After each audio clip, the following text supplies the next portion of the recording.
Every time you light my face, I do wanna say it's you my babe. I won't be too late. Assalamualaikum warahmatullahi wabarakatuh. Perkenalkan, kami dari kelompok 12. Di sini kami akan melakukan wawancara dengan narasumber kami, yaitu seorang wirausaha dalam fotokopian. Perkenalkan, nama aku Dian Anggita Silalahi dengan NPM 22120114886. Perkenalkan, nama saya Elizabeth Dewi Diabolis dengan NPM 2212011. Nama saya Sri Rani Pokpahan dengan NPM 2211457. Saya Ilham Sefira Lestari dengan NPM 2211447. Perkenalkan, nama saya Putra Wijaya Salasina Pratiwi dengan NPM 2212111466. Selamat menyaksikan. Baiklah, kalau boleh tahu nama lengkap Mbak siapa? Lengkap Vera Sri Ferawati panggilannya. Kalau boleh tahu sejak kapan Mbak ini memulai usaha fotokopi? Kalau usaha fotokopi ini sih awal mulanya suami ya. Jadi kalau suami tuh main di rumah sendiri itu dari 2017. Tapi untuk buka toko sendiri itu mulai di tahun 2021. Wah, berarti sudah lama juga ya. Nah, usaha fotokopi ini kan bukanlah usaha yang modalnya kecil ya Mbak ya.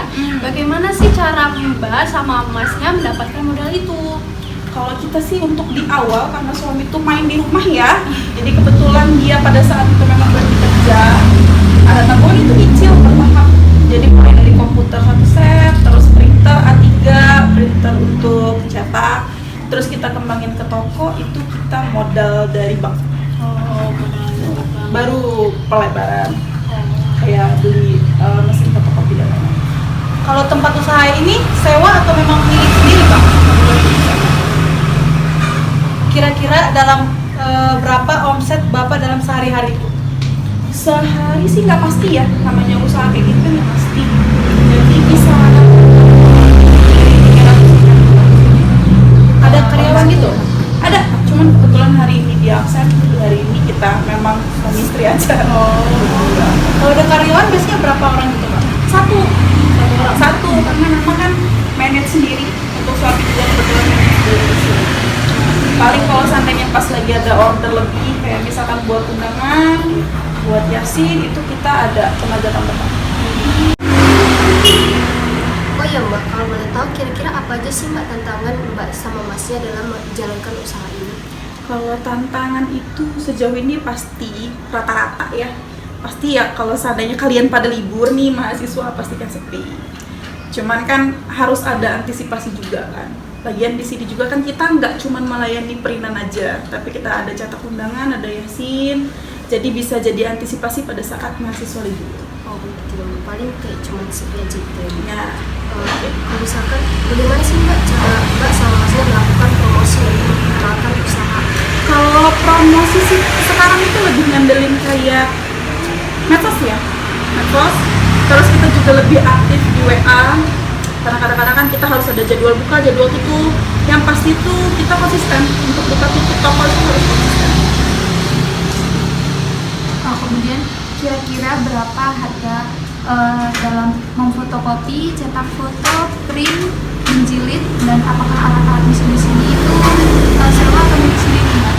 Kalau untuk harga dari print itu kita untuk hitam putih aja kita 350 per lembar. Kalau untuk warna kita menyesuaikan. Kalau cuma kayak logo doang paling kita samakan kayak hitam putih. Tapi kalau seandainya quantity dia memang satu lembar itu dia full, itu bisa harga dari kisaran 750 sampai 1000. Kalau seandainya full per lembar ya. Kalau untuk alat-alat di sini kita alhamdulillah cukup. Jadi masih bisa kita cover sendiri untuk alat-alat. Kebetulan kami punya sendiri juga, jadi alhamdulillah bisa cover. Kalau untuk harga jilid kita, kalau untuk jilid kayak lakban aja ya, itu sekitar 2000 harganya. Tapi kalau seandainya dijilid pakai Nika itu 5000. Kalau kita itu luar jilid soft cover atau skripsi ya. Kira-kira target Mbak di sini dalam usaha ini tuh siapa aja target pasarnya? Target pasar karena kita ada di lingkungan kampus ya, lingkungan sekolah. Ya pasti itu mahasiswa sama anak-anak sekolah untuk targetnya. kebetulan suami memang orang sini, jadi kita juga lebih utamain juga kayak undang sama Yasi. Selanjutnya tuh bagaimana kamu kooperasi usaha fotokopi kayak semuanya dari Jakarta? Kalau operasi itu sih kita lebih intens sebenarnya jam 6:30 pagi. Kalau untuk malam kita lebih ke jam 10, jam 11. Terus kan kalau setiap usaha tuh pasti pernah mengalami kegagalan nih. Terus kayak apa aja kegagalan yang pernah dialami gitu? Kalau kegagalan itu mungkin selama di sini ya. Kalau untuk kegagalan sih alhamdulillah belum ngalamin ya. Kalau bisa jangan ya kalau untuk kegagalan. Karena itu tadi kalau setiap ada masalah itu kan harus ada antisipasinya. Jadi gimana caranya kita usaha itu pada saat kita kan tahu nih jadwal sepi. Nah, itu harus diatasi itu seperti apa? Makanya itu tadi harus kita nggak ngandelin satu aja gitu. Terus kadang-kadang kita suka mengalami kejenuhan juga nih, kayak ketika kita berusaha mulai dari capek melayani konsumen, terus kayak sepi konsumennya, tuh gimana sih cara Mbak ngatasinnya? Kalau kayak jenuh ya mungkin karena kita kan lebih di lingkungan sini-sini aja ya. Jadi ya itu tadi ngisi kesibukannya itu ya paling kegiatannya keluar. Ya kalau untuk kayak masalah ini ya harus ada gimana caranya biar kita tuh nggak jomplang penghasilan